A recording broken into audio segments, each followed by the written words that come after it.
I go to ride, so I can. It's great, and honestly, if you get a chance to go, I would recommend. Everything you said is very true. I think in general, brands, we're very much about community in human spaces. And if you give us a follow on LinkedIn, we do actually do loads of networking events. And we've got, the capacity to do more talks like this as well. So if anyone does want to launch their own brand or do something with us, then we'd be more than happy to help as well. So next, we have Warwick Andrews from Leeds Tykes. He's the managing director. Warwick is leading the club through a rebuild with a focus on returning to Championship rugby and restoring its legacy. So please welcome Warwick. Oh, there we go. Cheers. That one for you. Thank you. Good evening, everybody. How many people in the room knew there was a rugby union team called Leeds Tykes in Leeds? Not very many. Okay, so that's about brand immediately.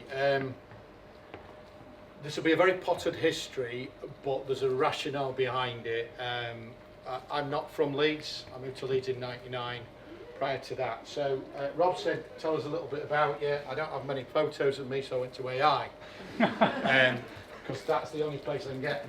Up until COVID, my career, a little bit like Carl to be fair, I sort of went on a meandering path. I started as a physiologist, went over to the States, worked over in the States for about 5 years, came back, worked in academia, which was really interesting, left, came down to Leeds in '99.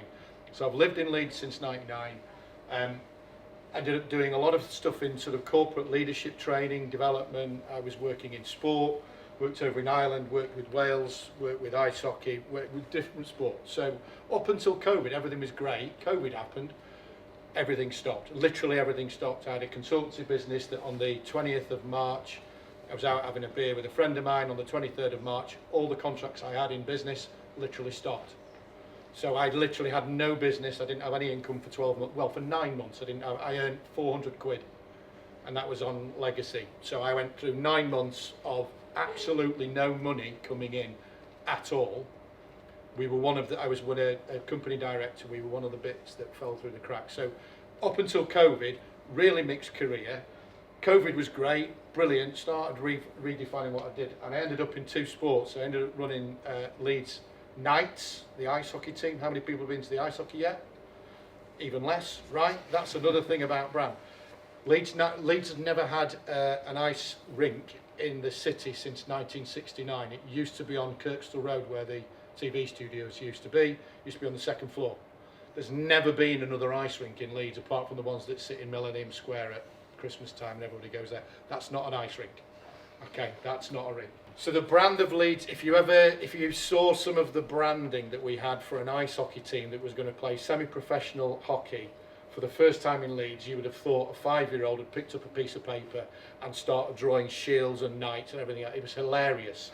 So I did go on the social media and sort of tracked it through and went, what on earth is that? It's awful. I joined and I had the very grand title of managing director. That just means you just do everything. First thing I did is said, it's not even got Leeds on it. If you know anything about brand, people want to identify with something. That tends to be it.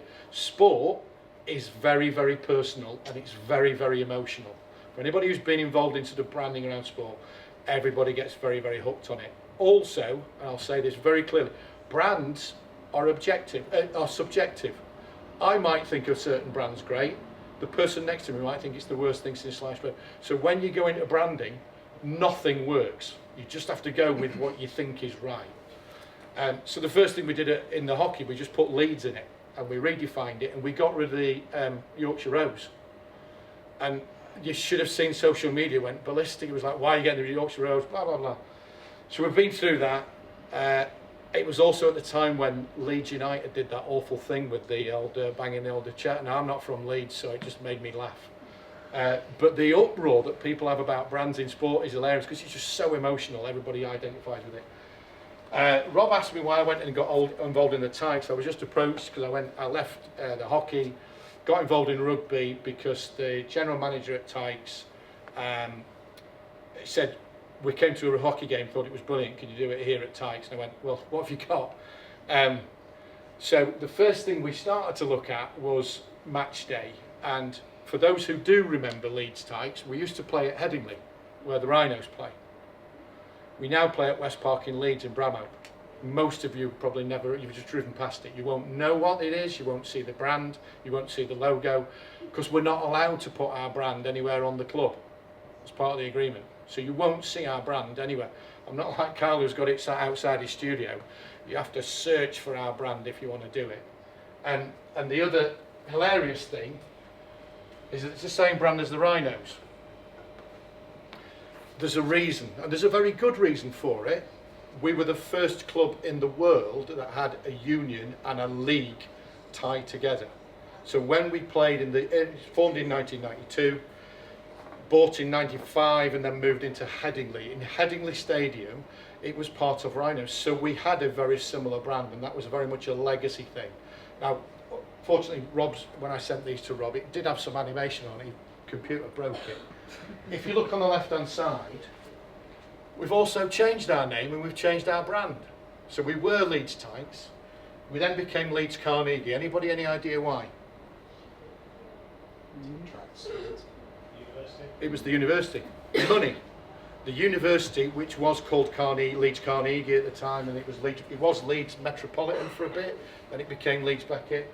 It's called Leeds Carnegie, and the Carnegie is very much to do with sport, so they rebranded it. It was all to do with money. It's about £1 million. In those days, £1 million was quite a lot of money. So we rebranded to Leeds Carnegie, and then this is going to be a very personal view. They then changed to Yorkshire Carnegie, possibly one of the worst decisions a boardroom have ever made in their life for a brand. Because every single club in the whole of Yorkshire went, you can get lost. All the good relationships that have been built up and all the pathway for players to reach the highest level of rugby to play in the Premiership, all the clubs just went, we're not playing ball anymore. We're keeping our players, you're having none of them, and they stuck two fingers up to it. We still suffer from that branding now, and that's 6-7 years ago. We got to COVID, and thankfully at COVID, the club ceased to exist, and it went back to being Leeds Tykes. It started with that awful one, but that was when people were starting to play around with sort of new AI type tools and various designs, and we've now gone to that. Now, for those of you who are a bit geeky like me, if you look at that logo, it is the worst designed logo in the world. It's not symmetrical, so if you do any design work in branding, you want something that you can utilise and say, if I centralise that in any design that we do, I have to nudge it 2 or 3 little bits to get it centralised, because it's an asymmetrical brand. It's awful. Now, some asymmetrical brands work brilliantly, but I'm completely OCD about symmetry. So this is where I got talking with Rob and I said, I want to change our brand, but I've got a right problem. I've got a board and a legacy and a heritage that I need to overcome to get to a new point. So put us in a very, very cluttered market in Leeds. It's full of sport. Nobody knows that Leeds Tykes exists because we are hidden amongst a very, very busy industry.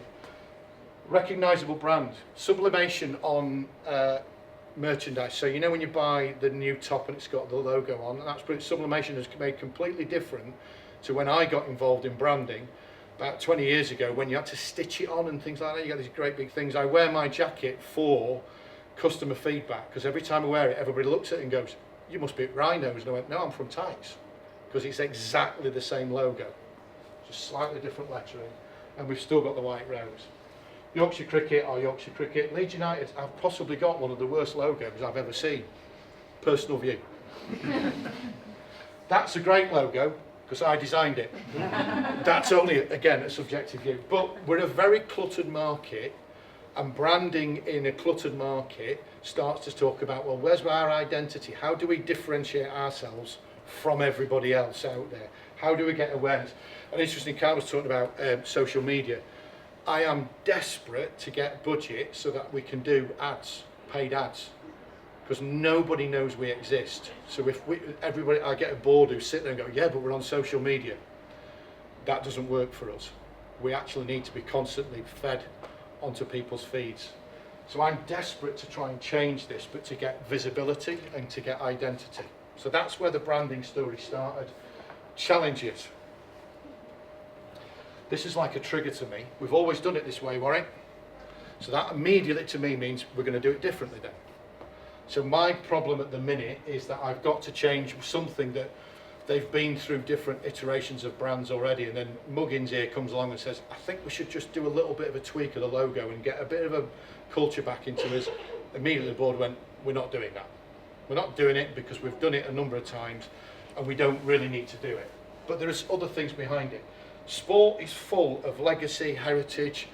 I genuinely geek out on I look on logos in different sports and look for the best logos. From a ice hockey background, I go to North America. I love some of the European logos because they're very good brands that you can see and utilise on merchandise. You can see it sitting in social media and people have an identity that goes with it. Heritage in sport is a nightmare. Have you seen some of the football logos? They've got people's coats of arms doing this with dogs running along the floor and hedgehogs and shields. It's awful, horrible things. Personal view. Some people love them, I hate them. There you go. So managing the legacy of the past is actually a really tricky thing for us. And I do go back to pre-COVID, we were called Yorkshire Carnegie because the concept of it was we were going to be the highest ranked club in rugby union, and we were at one point, and then Doncaster overtook us, as did Rotherham. So we were no longer the Yorkshire club. So the concept of it was a very good concept, but it literally alienated everybody. That's still hitting us now. Digital advances is hilarious. Our logo is awfully designed. I still haven't got vector files that allow me to layer it so that we can do different things and dynamic branding. So that's hilarious. I want to change it. Just give me a branding expert and say, give me some layers, give me some clarity so that I can then start to utilise it. Doesn't work, comes out. Interestingly, if you haven't got money, branding is actually really hard to change. It's not, I have been on AI, I have to admit. I drew it freehand. I have got an artistic background. And I drew it freehand and I put it in AI, and it came out actually with quite a good logo. I gave it to a branding agency and they made it look really bad. My opinion, not theirs. But with no budget, you can't do anything. You have to start to look at, right, who do I know? Do I go to investors? Where do I get money from? Because actually the branding agents out there are brilliant. If you've read Julian Canaston's book around Old Testament, he runs propaganda agency in Leeds. He's an ex-Leeds United thug. He's very open about it. He was a hooligan. He now runs one of the biggest branding agencies in the middle of Leeds. He talks about it's a very visceral thing. It's a feeling that you have with branding. But if you haven't got budget to do it, you're not really going to get the brand you want. You'll get something, but it'll only change slightly. So money is really important in branding. So get it right first, and then you don't have to worry about it. We've just not got it right, in my opinion. And strategy. Part of the brand issue and the challenge we have is we're trying to rebuild. There was a really good question, where are you going to be in 5 years' time? Our plan in 5 years' time is to return to the Championship of Rugby, second tier of rugby. If you've just seen the reports that have come out on the report for Premiership Rugby, collectively they lost a few £100 million. I think Chelsea just announced, was it today, £232 million loss pre-tax. Nobody makes a lot of money in any sport. Rugby doesn't either. To be in 5 years' time, we have investors now, we have stakeholders. We have people who come in and say, can we do X, Y, and Z? And say, yeah, we can, but we need the money to get back. So our 5-year plan is return to the Championship, stay in National 1, which is third tier, play well, gradually benefit and grow, and then bring in new money as we go and grow gradually. Can't happen overnight. Everybody else who's doing it in sport generally loses out, and it's not a long-term vision. So, my takeaway, be humble. This was the thing that you can't do everything. I'm still trying to do branding, but I'm also trying to do stakeholder investments. I'm trying to do sponsorship for next year. We're trying to finish this season. You can't do everything. So branding is the bit that might slip. So I always say, invest up front and get that right. Just be humble and recognise that you can't do absolutely everything that you might want to do. There's a really good quote, and I can't remember who said it, but it is about, we always say we're really busy, but I always say, what are we busy about? What are you really busy on, and prioritise what you're busy on. I rag rate everything. If you've seen the old Eisenhower matrix where it talks about importance and urgency, that's really good, but there's too many boxes for me and I get lost. So I just say red, amber or green. If it's red, don't bother doing it. If it's amber, might do it. Green, get on with it. And that's how I just work. So prioritise your time, because that's the bit that will help you achieve what you want to do. I'm having to choose my battles, and I've lost the branding one. Despite me getting different versions, we've got other things that are more important. So the branding's going to stay as it is for another 12 months, which is going to really irritate me. But it means I've got 12 months to find a branding agent who will help us, who will probably get not a lot of money, but we'll try and give them a lot of exposure, because we do need to change the brand to make it better. Have you come across Pareto's principle? 80%, yeah, 80% of revenues comes from 20% of...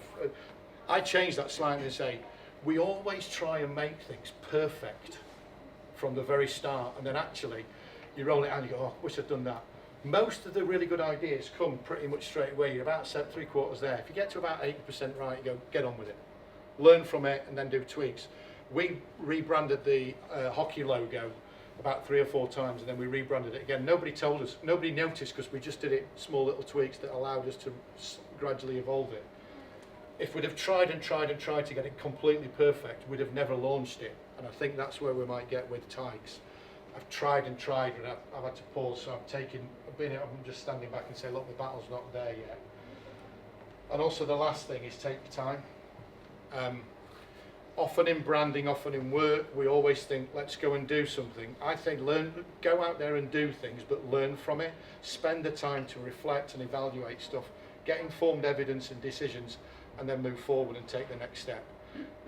I found, and I'm getting old in the tooth, 30 odd years in work, I've now realised that I can't do everything.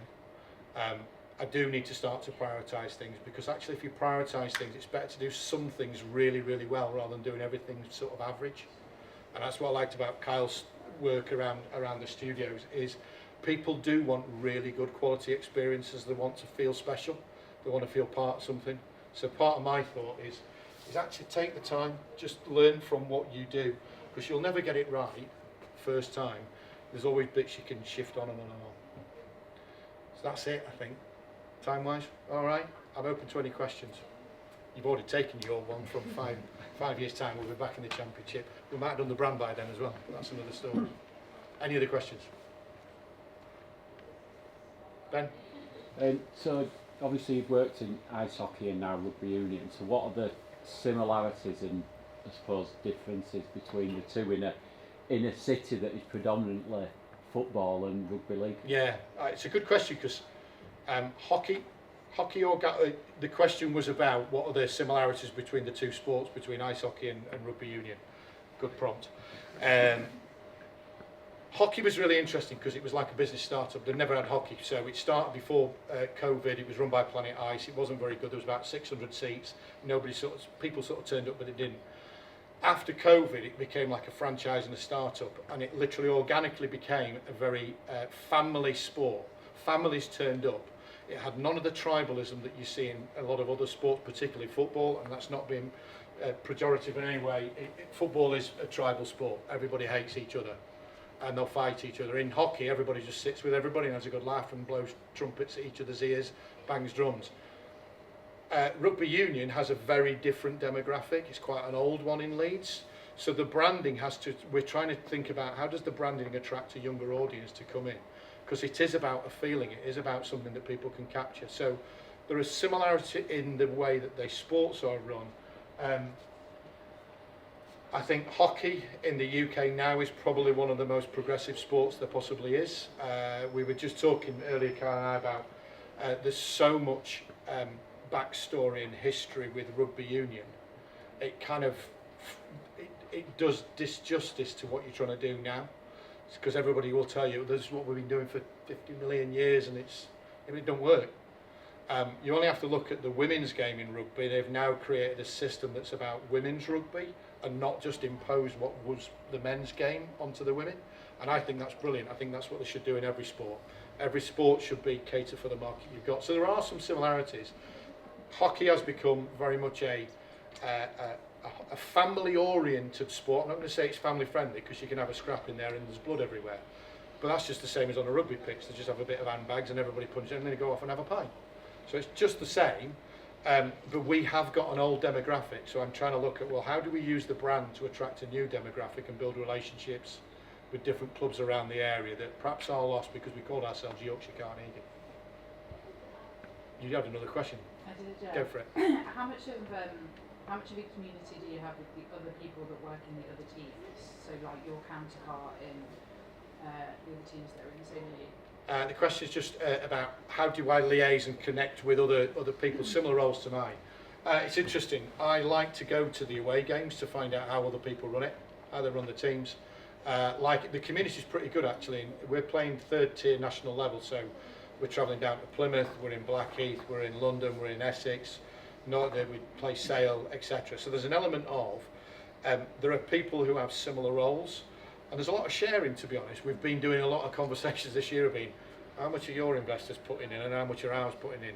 Because it's all about sport. Is literally about money. If you've got enough money, you can start to develop things. You can use your money really badly. So we've been using this year to sort of research and explore with different clubs and say, how does your model work? What's your model? You've got to remember, Leeds Tykes is only a one-team club. We've just got a men's senior team, and that's it. We're not a club from under 8s right the way through to Colts and then further, and we haven't got a women's team, which we should have. So there's an element of we're trying to find a business model that works for us. It's a bit like a franchise. It's a bit like a franchise operation. Whereas a lot of normal rugby clubs that we're playing against have got 500 members who are already there paying money into the system. We haven't got that, so it comes down to pounds and pence at the end. But I find it a really great community. There's a lot of really good people, and I would echo what Carl was saying about speak with other people, get to know people, bring people in, ask questions. You'll be surprised what people will reveal if you build up a good relationship. So good question, great question. What was the name of, you said the Leeds, ex-Leeds Tykes, and started an agency? Oh, Kyle, Julian Canaston, Propaganda. Right, so that's a branding agency. Yeah, they're a branding agency, but what I like about him is he kind of pushes against the grain. He doesn't just follow suit and follow trends. He creates his own little thing. A lot of branding agencies do, and a lot of these creative people do. I've got his book in my thing. He sent me a book because I like him. But it's one of those elements of I sort of draw myself to people who are push against the grain a little bit. I'm not a follower, and that's just my way. I generally find that you do have to follow though, unfortunately, but it grates a little bit. But Julian's brilliant. But they run Propaganda, and they are the marketing, the branding agency behind GHD. So GHD literally came out of their branding, but also, do you know Cloud9? Cloud9, the other hairdresser, they basically took the technology from GHD and made it better. So I bought my wife some Cloud9 because of Julian, because he gave me a book. So I said, I'll buy it. It's far more expensive buying the hairdryer than it was this, but there you go. But they are really interesting because he just pushes against the grain. And if you go on LinkedIn, you'll find some of his posts. It's hilarious because he really points fingers at people and points them out. It's great. If you like all that sort of thing, it's great. Any other questions? You mentioned obviously sport is a very emotional kind of brand and game. I just wondered what involvement, or if the players and the fans would have involvement potentially in, like, how do you feel putting on the shirt and how could that influence the brand? I think go with the fans and ask them. Yeah, go with the fans. The question was around who do you get involved in the branding process? I would definitely ask fans, even if it's don't do a Brexit and say you tell us what you want, and then you end up with sort of kids with doing this on the thing. It's a bit like they used to do on Blue Peter when they used to make those little things, and then all the kids just think it's awful. I used to sit there and go, that looks rubbish, change it. Fans definitely involve it because sport is a community. It's where people come together. It tends to be their hearts, or definitely involve fans. Give them an option. Give them 2 or 3 options and say, look at that. We used to do warm-up jerseys in the hockey. Crikey, we used to get like 500 different versions coming. It's like, well, which ones do we pick? And I would still say there's only this year was the first year where the brand was all right, actually. The first one we had was terrible. And the second one was not as much better either. So give people an input because you're creating a community. Players aren't that bothered, to be quite frank. Particularly at the level we're playing at now, they just want to put a jersey on and go and play rugby. I try to get them involved and say if anybody's got a particular bent for it, then come and have a chat. But generally it's fans who will sort of, and I've got a board who are quite protective of these things. So yeah, you've just got to manage it. But you've also sometimes got to go against it and say, actually, although you might have done this, we've got to look future. I always think about, in the next 5 years, what's the brand going to look like, not right now. And I think that a lot about that is work that we do is, yeah, you're right here now, but think about in the next 2-3 years and look ahead. I think I've got the thumbs up and also your pizza's here, so I don't want to keep them that. Thanks very much, everybody. Appreciate it.